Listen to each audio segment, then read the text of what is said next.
tardes a ustedes, a la audiencia. Todo muy bien por aquí, con frío, como relataban. Se viene, ¿estás acá en Neuquén? Sí. Sí, estoy acá en Neuquén.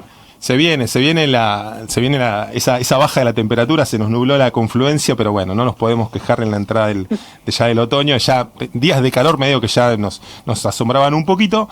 Bueno, esperemos que vengan esas precipitaciones que necesita también y de las que seguro estás tan al corriente también en el trabajo que hacen ahí en el COPADE.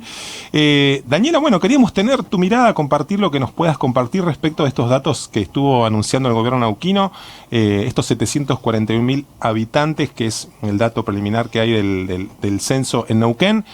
¿Qué hay ahí en esa? Digo, primero, ¿desde cuánto es el salto que se da en los últimos años? ¿Cuáles son los indicadores que ustedes están siguiendo como posibles variantes o variables que inciden en la conformación de este número?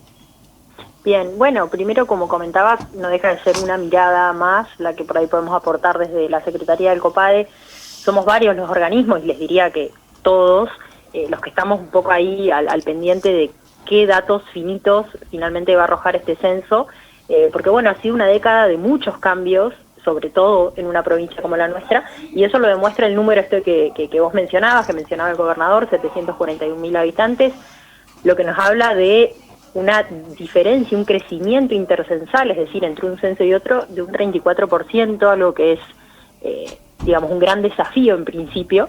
Esto es 34% en 12 años aproximadamente, ¿no? Exactamente, pensando en la comparativa con el censo 2010, un censo que también, aquel del 2010, tuvo bastante tiempo de demora en largar sus datos oficiales y finitos a nivel de radio censal, que es por ahí la unidad más pequeña.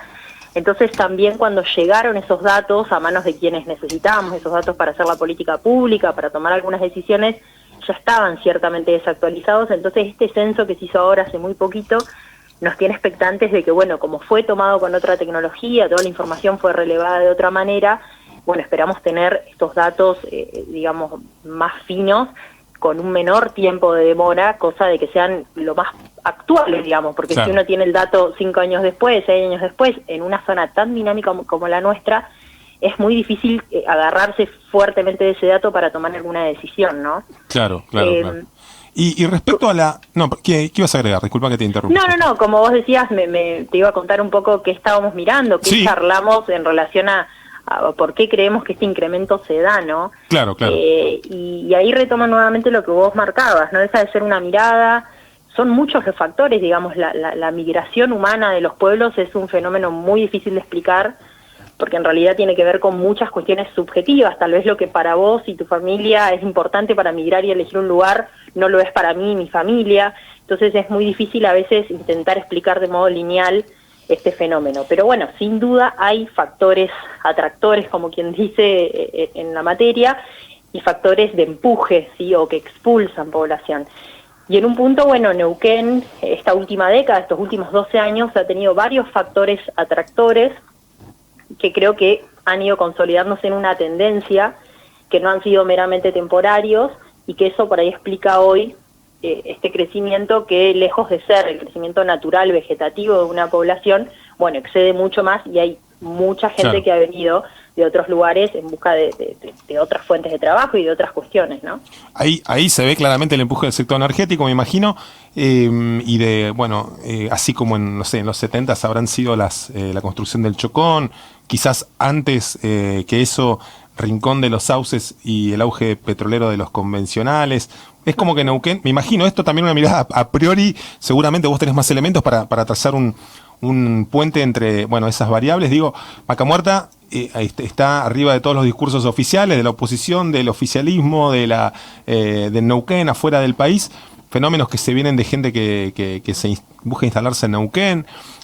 ¿Tienen medido también cuál es el lugar que más creció, dentro de esos datos preliminares que están dando a conocer? Mira, este dato preliminar que salió es global, es provincial. Uh-huh. Sí creemos que este gran porcentaje y estos elementos que ponemos sobre la mesa, como vos bien decías, Vaca Muerta y todo lo que implicó, el desarrollo de los no convencionales, las nuevas tecnologías que fueron llegando, que requirieron que profesionales de la zona se afianzaran en la actividad, pero también que tuviesen que venir profesionales de otras zonas del país y de otros lugares del mundo. el tema de la construcción de otras obras vinculadas a otro tipo de energías limpias también, que nada, van sumando, digamos, son como distintos elementos que vamos poniendo sobre la mesa. Todo eso nos permite explicar, y como vos decís, anclado en lo que hoy tenemos. Y creemos que eso nos permite explicar más que nada lo que pasa en Confluencia y en la zona este, que es la microrregión de Vaca Muerta. Claro. Sí, tal vez en la zona norte y en la zona centro sean otros los elementos para explicar cuando veamos de cuánto fue el salto allí. Y algo distinto sucede en la microrregión sur, la zona de los lagos, donde también se ha producido un incremento poblacional interesante, que los propios intendentes e intendentas de la zona lo han marcado, pero más vinculado tal vez a un proceso pandémico y pospandémico de mucha gente que fue a refugiarse ahí, a buscar otro tipo de vida, de conexión con la naturaleza, de escapar de los grandes centros urbanos. Entonces, hace poco estuvimos, por ejemplo, con el intendente de San Martín de los Andes y nos decía que en el último año se radicaron 4.000 personas nuevas. ¿En San Martín? En San Martín, de las cuales la mitad no eran de la provincia. Un montón, ¿no? Y es un montón, digamos, para lo que es la población de San Martín, y aparte, pensemos que son las radicadas. ¿Cuánta gente hay que por ahí va a probar suerte y de ahí a que hace un cambio de domicilio y a que formaliza su situación? Claro. Pasa un tiempo, entonces... O por ahí, por la lógica del sector turístico, ¿no? Gente que va y hace la temporada y que está radicada en Buenos Aires, ¿no? Exacto. Entonces, y si bien el emprendimiento, digamos, por ahí continúa. Claro, entonces ahí hay también otro fenómeno que explica, pero que también sin dudas ha sido atractor, que bueno, toda esta naturaleza o este entorno que también atrajo, y sobre todo después de la pandemia, donde nos dimos cuenta que tal vez el ritmo de vida que se lleva en las grandes ciudades no es del todo sostenible, no es del todo saludable. Bueno, mucha gente fue a recluirse, por así decirlo, a esa microrregión. Entonces también ahí hay un salto interesante para evaluar. Sería el migrante que elige, bueno, si va a estar encerrado, que sea en medio del bosque, dijo, ¿no? Exacto. o en un lugar muy bello que me haga pensar en cosas mejores. Estamos hablando con Daniela Torris, y ella es directora de Planificación Territorial del COPADE. Respecto de algunas preguntas, la mirada a priori que nos puedas... o qué estarían esperando, que entiendo que es lo que ustedes pueden decirnos hasta el análisis concreto de los números ya más puntilloso. Pero bueno, en las jornadas previas hablábamos acá, bueno, de estas preguntas, y bueno, fueron parte de las que estuvieron en escena, ¿no? El tema de la composición de nuestra sociedad en términos de los pueblos originarios, ¿no? Que era una pregunta que incluso nos puso en duda a todos, ¿no? Esto de, los que hacemos un análisis más finito y lo que hemos leído por ahí, algún artículo, algún libro al respecto, esto de, bueno, se dice que 5 de cada 10 o 6 de cada 10 argentinos proceden de alguna etnia originaria. ¿Qué se podría esperar a priori? Neuquén creo que tiene algo así como, no sé si datos del último censo, o al menos es lo que dice la Confederación Mapuche de Neuquén, algo así como 40, 50 mil descendientes o personas que se reconocen como parte del pueblo mapuche. ¿Ustedes tienen datos oficiales al respecto, por ejemplo, o datos de qué decía el último censo al respecto? Mira, respecto a esta pregunta, fue una pregunta que se incluyó en este censo con mucho énfasis, al igual que el tema de si sos de descendencia africana, digamos, son datos que van a ser muy interesantes porque se suman como a un nuevo registro. No tenemos manera de compararlo con lo que ocurría antes, sí lo que la Confederación va diciendo, y es muy probable que suceda esto y que se haya incrementado también esa población, porque Neuquén se caracteriza, ¿no?, por ser pionera en temas de interculturalidad. Nosotros tenemos, bueno, muchísimo camino andado como provincia, digo nosotros como neuquina me siento parte, y me parece que está muy bueno que se haya incluido esta pregunta para empezar ya a contabilizar también con datos oficiales, y que no solo dependa de tal vez el dato que las comunidades den o que los organismos vinculados estrictamente a las comunidades nos puedan dar. Claro.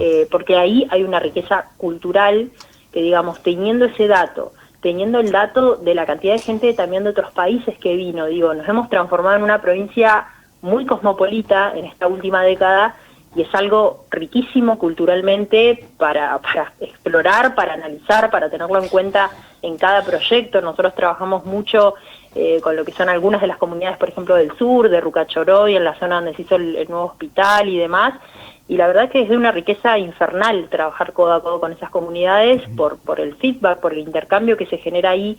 Entonces, en buena hora que se empiece a registrar, que sepamos cuántos son, cuántos somos, dónde estamos y cómo podemos vincularnos, ¿no? Claro. Me parece que es un camino rico y de ida. Seguro que sí, y va a estar bueno tener esos datos que nos dan esa radiografía o esa foto más clara de, en definitiva, quiénes somos.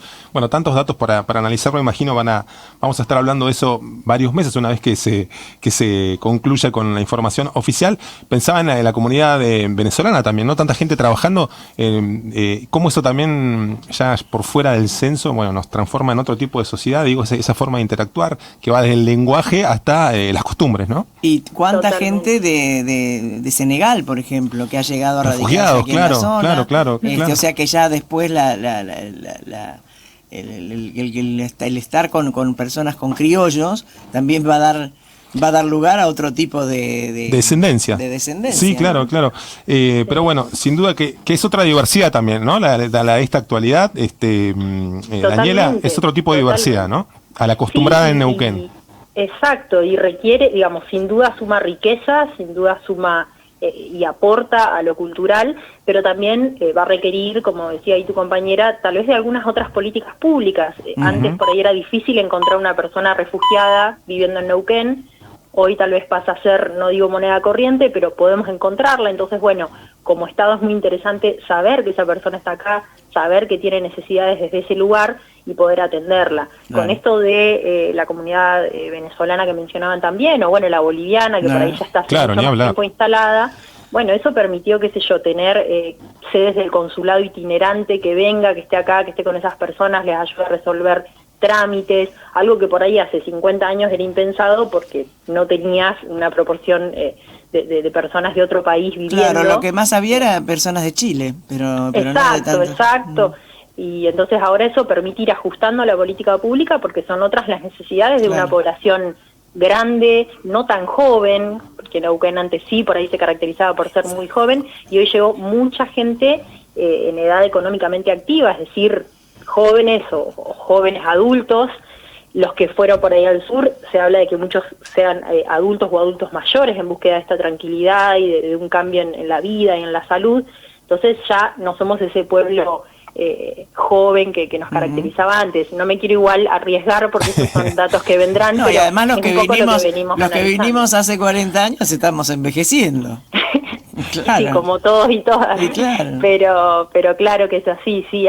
Yo creo que va a ser un censo, con muchas Muy interesante, sorpresas. ¿no? Sí. Exacto. Si bien ya hay cosas que son predecibles, el dato finito creo que no va a dejar de sorprendernos y nos va a permitir hacer buenas adaptaciones en las políticas que sean necesarias. Daniela, te agradecemos muchísimo este contacto. Seguramente te vamos a volver a convocar, a llamar para, bueno, cuando vayan saliendo esos datos, ir siendo un poco más puntillosos en lo que se pueda analizar. Son temas grandísimos y temas muy enriquecedores también cuando se habla con la gente por ahí que está a cargo del área o que tienen otra mirada respecto a lo que, bueno, excede lo estrictamente vinculado al dato duro y puro. Así que, bueno, muchísimas gracias, No, por favor, gracias a ustedes, un placer, que tengan linda tarde y bueno, Igualmente, abríguenos, que igualmente, Buenas tardes. igualmente, Adiós. que tengas una gran tarde.